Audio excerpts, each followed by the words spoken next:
ایک نسبت یہ قوم اور قبیلے کی ہے۔ فرمایا کہ ان نسبتوں کے ساتھ دعوت کا کام نہیں چلے گا۔ ہم تو اللہ مجھے معاف فرمائے ایک ہونے کے بعد اجنبی نظر سے دیکھیں، وہاں غیروں کو اجنبی نظر سے دیکھنے کی اجازت نہیں ہے، وہاں ہر ایک کو اپنا ایک نظر سے دیکھو، اس لیے کہ امت کو جمع کرنا ہے۔ اس لیے ہم نے عرض کیا کہ حضور اکرم صلی اللہ علیہ وسلم کی دعوت کی جو سب سے بنیادی آپ کی دعوت کا جو بنیادی اصول ہے وہ یہ ہے کہ آپ صلی اللہ علیہ وسلم کسی انسان کا درجہ اس سے کم نہیں سمجھتے تھے کہ آپ اس کو خود دعوت دیں۔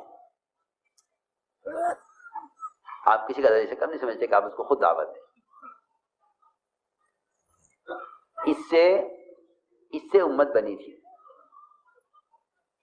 اس سے امت بنی تھی کہ آپ نے قومیت کی اور زبان کی اور علاقائیت کی ان تمام اور رنگ کی نسبت سے امت کو نکالا۔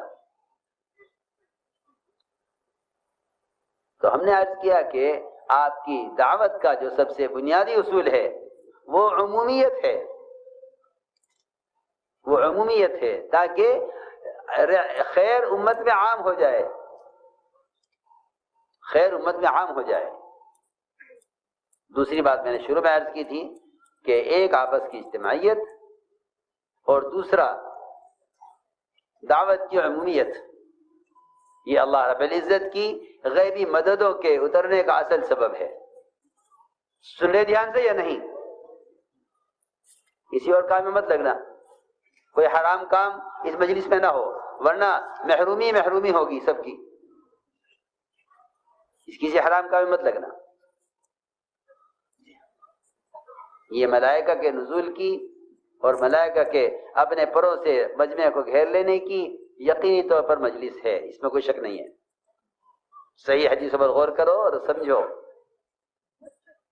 کہ اللہ کے گھروں میں سے یا کسی بھی جگہ ایمان والے اگر عبادت اور دعوت اور دین کی نسبت پر جمع ہوتے ہیں اور اللہ تعالیٰ کے تذکرے کرتے ہیں، فرشتے میں پروں سے آسمان تک گھیر لیتے ہیں ان کو۔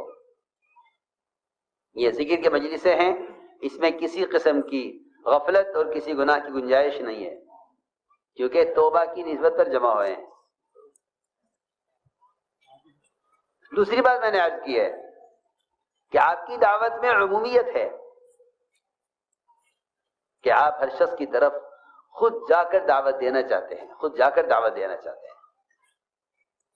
اللہ نے غیبی نصرتیں انفرادی دعوت کے ساتھ رکھی ہیں۔ کسے کہتے ہیں غیبی نصرت؟ ایسے حالات کا پیش آنا جس سے غیر اسلام کو قبول کرنے پر مجبور ہو جائیں، اس کو غیبی نصرت کہتے ہیں۔ مضامین، واقعات، کتابیں، یہ تو سب مشاہدے کی چیزیں ہیں۔ ہمیں جو سب سے بنیادی چیز ملی ہے وہ دعوت کے ساتھ ایسے واقعات کا پیش آنا غیب سے جس سے غیروں کے لیے سوائے اسلام کو قبول کرنے کا اور کوئی راستہ نہ ہو۔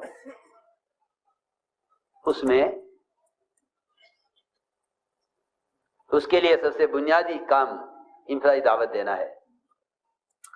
آپ صلی اللہ علیہ وسلم ایک سفر میں تھے، صحابہ آپ کے ساتھ تھے، آپ نے دیکھا ایک آدمی کو گزرتے ہوئے ایک راستے پر، فرمایا کہاں جا رہے ہو؟ اس نے عرض کیا کہ میں اپنے گھر والوں کے پاس جا رہا ہوں۔ آپ نے فرمایا کیا تمہیں ایک خیر کی بات میں کی رغبت ہے؟ اس نے کہا وہ کیا بات ہے؟ آپ نے فرمایا کہ اللہ کو ایک مان لو اور مجھے اللہ کا رسول مان لو۔ توحید اور رسالت، یہ دو دعوتیں ہیں اصل۔ توحید اور رسالت، ان دو چیزوں کی دعوت اصل ہے، اور ان دو چیزوں کی دعوت میں ہی اصل اللہ تعالیٰ کی مدد ہے، کیونکہ باقی سارے احکام کی دعوت تو بعد کی چیز ہے۔ سب سے پہلے بنیادی بات یہ ہے کہ توحید اور رسالت، ان دونوں کی گواہی دینا، ان کی گواہی دلوانا۔